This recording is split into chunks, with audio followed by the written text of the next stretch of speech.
श्री सुंदरलाल परमार जी, आदिवासी महासमिति, आप आए, फिर समय का बहुत अभाव है और अधिकतम 5 मिनट आपको दिए जा रहे हैं, उसमें आप अपनी वाणी को देवें। सबने जय जोहार। और एक पीछे पंडित और जो खड़े हो बैठ जाए, जो बीच में खड़े दिखे बैठ जाओ। और महापुरुष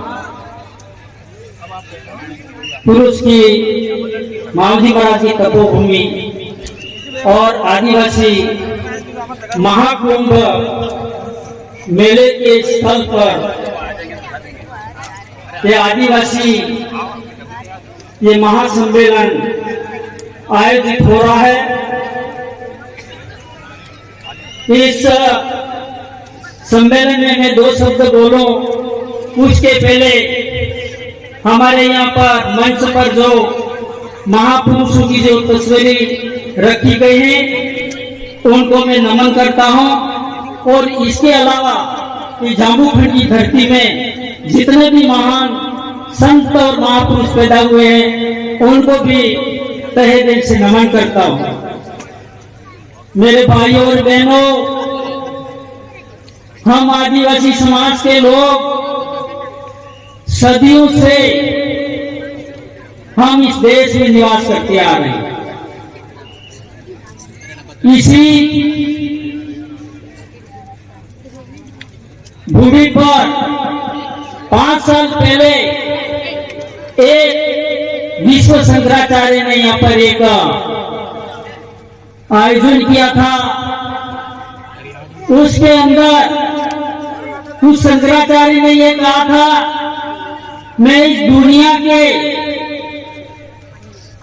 करीब 250 देशों में मैंने घूमा और मैंने ये देखा कि संसार भर में सबसे अगर कोई अच्छी संस्कृति है, आदर्श है, तो भारत के अंदर है। और भारत के अंदर अगर सबसे महान कोई संस्कृति है तो वो जामुखंड की धरती की है। और जामुखंड की धरती के अंदर भी अगर किसी के पास में महान भावना है, आदर्श की भावना है, तपस्या और त्याग की भावना है, तो वो आदिवासी समाज के पास में है। इसके बाद में किसी के साथ पास में नहीं है। तो ये भूमि के बारे में मैं कहना चाहता हूं कि ये तपोभूमि है। रियासत जमाने के अंदर भी किसी रियासत की बकौती नहीं थी, न बांसवाड़ा की थी, न डूंगरपुर रियासत की थी, न कुशलगढ़ रियासत की थी, और न ही मेवाड़ की थी। तो ये भूमि कुदरती रूप से स्वतंत्र भूमि है और वो आदिवासियों के नाम से ये जानी जाती है।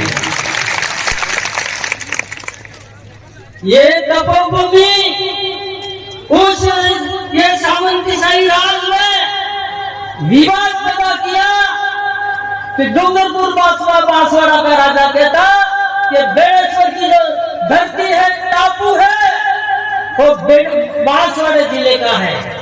डूंगरपुर का राजा उदय सिंह कहता था ये बेड़ेश्वर की धरती है, वो डूंगरपुर रियासत की है। जब ये दोनों रियासतें लड़ी, विवाद पैदा हुआ, तो बेड़ेश्वर के अंदर इन दोनों राजाओं के यहाँ पर मीटिंग हुई। तो मेवाड़ महाराणा ने कहा, आप दोनों लड़ो मत, झगड़ो मत, ये भूमि मेवाड़ के अधिपत्य की मानी जाएगी। लेकिन ये हमारी माही जो हम गंगा के नाम से कहते हैं वागड़ की, तो ये सोम नदी, वो समय ये जब बैठक हुई, उस समय माही ये सोम नदी का पानी माही नदी को टाल करके बेंटे के उधर होकर के आधी जगह तक पहुंच गया। तो वो समय ये विवाद खत्म हुआ। डूंगरपुर ये धरती बेड़ेश्वर की पूरी के पूरी डूंगरपुर जिले की मानी जाएगी, ये था।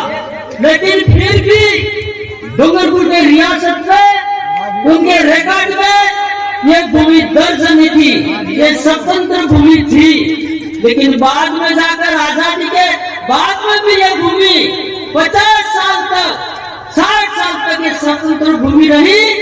लेकिन कुछ ऐसे जो लोग थे, ऐसे नेता थे जो षड्यंत्रकारी थे, जो सामंती विचारधारा के लोग थे, जो सांप्रदायिक विचारधारा के लोग थे, जो आदिवासी को आगे बढ़ना नहीं देखना चाहते थे, उनका नाम भी रखना चाहते थे।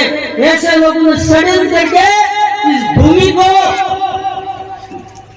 राजस्व ग्राम घोषित किया और वो भी 2 पंचायतों के अंदर बांट दी, जो करीब 171 बीघा के लगभग है। तो साथियों, यह भूमि का जो विवाद हुआ तो डूंगरपुर का राजा फौज के साथ में धस कर बेड़ेश्वर आ रहा था।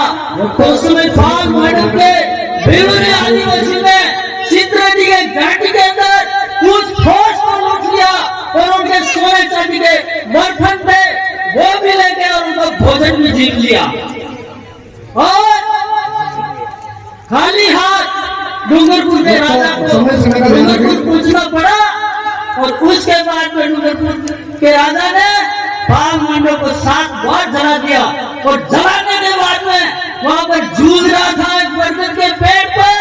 तो हमारे आदिवासी भाई ने जो कि मानव के थे, उन्होंने क्या किया कि उन्होंने महाराज जूझ रहा था, बंदूक की गोली लगाना चाहते थे, लेकिन कहा ये हमारे डूंगरपुर का राजा है इसलिए उनको मानव नहीं मारा जाए। तो फिर बंदूक में बारूद था वो निकाल दिया और सोने की जो मटकी थी उसको कूट के गोली बनाई। एक बार जोरदार ताली हो जाए, जोरदार ताली हो जाए। समय सीमा का ध्यान रखें भक्तगण। तो भाइयों, मैं आपके सामने यही कहना चाहता हूँ कि हमारे ये बेड़ेश्वर का धाम है वो सदियों से हमारे मानव के आदिवासी के नाम से, और इसलिए इसका नाम आज भागल प्रयाग रखा गया है, लेकिन इसको आदिवासी महाकुंभ के नाम से जाना जाए और सरकारी रिकॉर्ड में भी लिखा जाए, ये हमारी मांग है। साथियों, इस समय मुझे बहुत कुछ कहना था, समाज के बारे में भी कहना था, लेकिन समय ज्यादा नहीं है, इसलिए मैं एक गुरु भवन का भजन दे करके अपनी बात को विराम देना चाहता हूँ। एक बांसुआ मारो पूजन में मारवा मारो फिरो है गुरेटिया मुने मांगुरे अंग्रेसिया मुने मांगुरे साणे मारी धूड़ी है सा हेठ में मारा भगत है गुरेटिया मुने मानुरे अंग्रेसिया मुने मानुरे निमाधरिया मुने मानुरे साए मारी धूड़ी है है मारो तो करो रे गुरेटिया मुने मानुरे। अरे कंबोई मारो तो द्वारो है मुंबई में मारो दरवाजो है गुरेटिया मुने मानुरे। मुंबई मारो दरवाजो है गुडरामा मारू तारू है गुरेटिया मुने मानुरे। बहुत ही शानदार हमारे वकील साहब सुंदरलाल जी परमार जो अपना पूरा अनुभव बता रहे हैं। आप बैंका से जुड़े हुए हैं और आदिवासी महासमिति से जुड़े हुए हैं और काफी लंबे समय से संघर्ष कर रहे हैं। ये अपनी बहुत ही शानदार प्रस्तुति के माध्यम से बताना चाह रहे हैं। ये बैंका की लड़ाई हमारे पुरखों ने शुरू की थी और आप भाइयों ने इसको आगे बढ़ाया था, हमारे वडीलों ने, और हम जैसे भाइयों ने इसको सुरक्षित कर दिया। इसलिए आप निश्चिंत होकर के ये बैंका तुम्हारा है। एक बार जोरदार तालियों से खुद के लिए स्वागत करें। पिछले 10 दिन से 5 से 6 जीसीबी 10-10 घंटे यहाँ चली है और ये पूरे बैंका की साफ सफाई हो गई है और 50 बीघा जमीन से लेकर 100 बीघा जमीन तुम आदिवासियों की है। यहाँ वाल्मीकि ट्रस्ट से लेकर के पिछले सेकंड आने तक वाल्मीकि आश्रम तक ये जमीन तुम्हारी है। अगर इस जमीन पे कोई पानी परिंदा मारता है तो आप सबकी जिम्मेदारी बनती है इस जमीन को बचाने के लिए। हमने इस जमीन को निकाल के दे दिया आपको, 50 बीघा से ऊपर जमीन आपको निकाल के दी। पिछले 10 दिनों का अथक प्रयास यहाँ के स्थानीय सभी भाई, अब किसी का नाम लो, मेरे सभी भाइयों ने रात दिन यहाँ पर मेहनत करी है और ये मेहनत करके पूरे बैठकों को आपके नाम कराने की पूरी कोशिश की है। अब ये हमने यहाँ तक कारवा आपके हाथ में सौंपा है, आप कितना इसको आगे बढ़ाते हो। इसलिए भाई और बहनों, कदम से कदम मिलाएं और कंधे से कंधे मिला करके आगे बढ़े। मैं यही सुंदरलाल जी यही बात कर रहे थे, वकील साहब यही इतना आगे बढ़ा रहे थे। और मैं सभी भाइयों बहनों माताओं से निवेदन करूंगा, थोड़ा आगे खींच जाओ, थोड़ा आगे आ जाओ, आगे आ जाओ। संख्या अनुमान से कई गुना ज्यादा होने की संभावना है। इस बेरका की धरती पर बहुत बड़ा इतिहास रचने वाला है। मांझी महाराज ने कहा था, क्या कहा था, 1400 की शैली वाली निकालियों को राज आएगा। अब ये सब गाड़ियों का राज आ गया है। मांझी महाराज की जो भविष्यवाणी आदिवासियों के संदर्भ में है, ये ध्यान रखना। जितने भी संत महात्मा हमारे कुल में पैदा हुए हैं, उन्होंने जो भविष्यवाणियां की हैं, वो आदिवासियों के लिए की है। आप थोड़ा आगे आ जाओ।